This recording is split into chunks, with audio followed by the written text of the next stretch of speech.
comes from John, and John is north of Boston. I'm going to set John's question up here, and John actually started his year with a pre-emergent that contained nitrogen in it. So it was a full, pre-emergent herbicide with nitrogen in it. And now here's what he says. He says, I have a couple questions, and I'm hoping you could help me with. Do you think throwing down 4 more applications of Milorganite will be too much given my pre-emergent contained a full application of nitrogen? I threw that down the beginning of May, and I figured I'd do a Milo app either this week or next week, delayed Memorial Day app, and then do another one in July, maybe some microgreen RGS, do another one on Labor Day, another one on Thanksgiving. Does that sound appropriate? So that's what his question is. How much nitrogen is too much? And I can tell you that 4 more applications of Milorganite over the next year over on the holiday schedule is definitely not going to be too much. It's not going to be too much at all. I was actually talking to Matt Martin this weekend or this last week when he was here, and he was saying, Alan, when you recommend 3/4 pounds of nitrogen, he goes, you realize that's not really that much when you look at what a lot of folks have recommended over the years.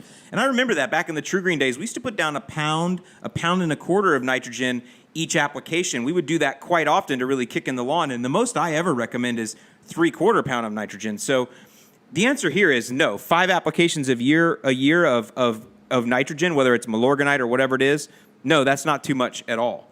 Now he says here, my other question is about Carbon X. I'm really impressed with the results I've seen from the YouTube videos and pictures from other lawn care nuts. If I were to pick up a bag, would that be a substitute for Milorganite or something to use in conjunction with it? If it does replace it, would that only replace one Milo app, or would that be a complete replacement for Milo? Okay, so let's continue working this through. Let's continue thinking about this. So he applied a full application of nitrogen in the spring, and that was probably like a Scott's product. So I'm going to tell you that was probably a full pound of nitrogen that he had in the early spring with his pre-emergent. Then he's going to do, or he's so far planning to do 4 more applications of Milorganite. He's going to follow the holiday schedule, like a delayed Memorial Day app. He's going to do a July 4th, a Labor Day, and a Thanksgiving. That's fine. That's not too much at all. In fact, you could do a lot more of that. What I would rather you do is look at times of the year. In other words, push higher amounts of nitrogen in spring, 3/4 pound, 3/4 pound, 3/4 pound, and much less in the summer, 1/2 pound, 1/2 pound, 1/2 pound. So the idea would be we're going to feed it every 4 to 5 weeks, no matter what, as long as you're irrigating, just a little bit less nitrogen in the summer so you're not pushing too much growth. And so that's where we can get into, well, can I use Carbon X or something else? So the first thing I want you to realize is I don't care what fertilizer you use, and neither does your grass. The fertilizer just wants the NPK, and it mostly wants the nitrogen. Never forget, nitrogen drives the bus. If you want a thick green lawn, you need nitrogen. The other things are great. Potassium for stress relief, phosphorus for helping with rooting and growth. Those types of things are needed for sure. Micronutrients to support photosynthesis. These things are all needed. But the thing that is needed the most is nitrogen. Nitrogen drives the bus. Never forget that. So you can get your nitrogen from Scott's Turf Builder. You can get it from Sunnyland All Natural. You can get it from Milorganite. You can get it from 1801 Green Punch, which is a liquid. You can get it from Carbon X. You can get it from Streaming Green. You can get it from Lesco. You can get it from Walmart 2020. It doesn't matter what you choose. It just matters that you're getting it down. And in that case, I would say that in the early part of the spring, 3/4 pounds of nitrogen per application. In the summer, a 1/2 pound. Now, that's where the math comes in, and that's where people think, well, I don't want to understand the math. But yes, you do, because you want to have control of your strategy. You want to know what you're doing and why, and you want to know when you can turn it up, and you want to know when you can back it down. So remember, I'm telling you, we want to still keep getting fertilizer down every 4 to 5 weeks as long as you're irrigating. And as long as you can keep up with the mowing. You just want to back it down a little bit in the summer. So let me give you 2 ways to look at it then. Instead of, is this too much fertilizer? Let me get you to look at it this way. Think of a weightlifter that goes on a bulking cycle. So somebody that is wanting to bulk up, maybe he's preparing for a show, and actually I shouldn't say weightlifter, bodybuilder. A bodybuilder that is going to prepare for a show. What is that bodybuilder going to do? Well, he's going to start bulking up on protein. That's what he's going to do. If you want to build muscle, protein drives the bus. You can put all the other stuff in. You can take creatine all you want. You can take pre-workout all you want. You can take vitamin supplements all you want.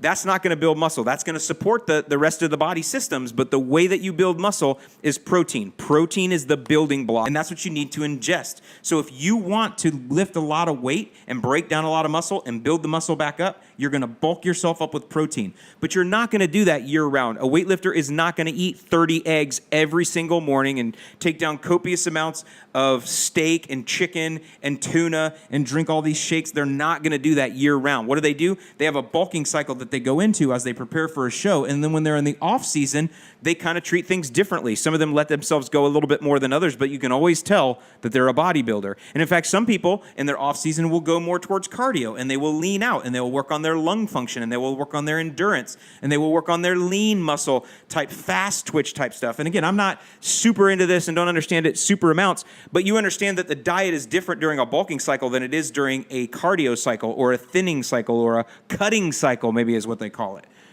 That's the same analogy with your lawn. So think of spring as a bulking cycle. Push the nitrogen. Instead of pushing 3/4 pound, if you really want to, push a full pound every 4 to 5 weeks in the spring as things are growing, as things are coming out. Push it, especially if you have Bermuda. Push it, especially if you have St. Augustine. Push it.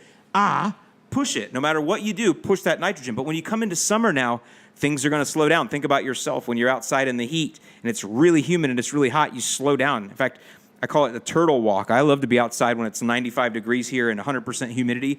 I love it, but I definitely move slow like a turtle, and I'm always seeking shade. But I'm out, and I'm moving, and I'm sweating, and things are still going. And by the way, it takes a lot different type of endurance to work in 95-degree heat with 100% humidity than it does to work in 72-degree temperatures with no humidity.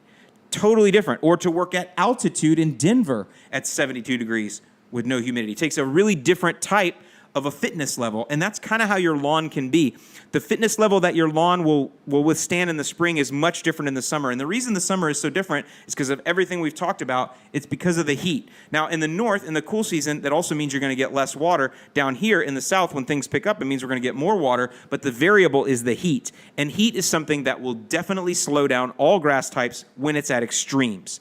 So I would not recommend that you put yourself on a bulking cycle in the summer, no matter what your grass type is. Instead, I would recommend you lean out. Maybe go for more supplement type things such as some iron and some micronutrients. Sure, you do want to put in a little bit of nitrogen, but you want to spoon feed it in. You want to put it in slow just to keep things moving, because now we're in the summer, the long, hot summer, and we want the lawn to train for endurance. We want it to train for that long marathon. We want it to train to keep going through the heat and through the stress.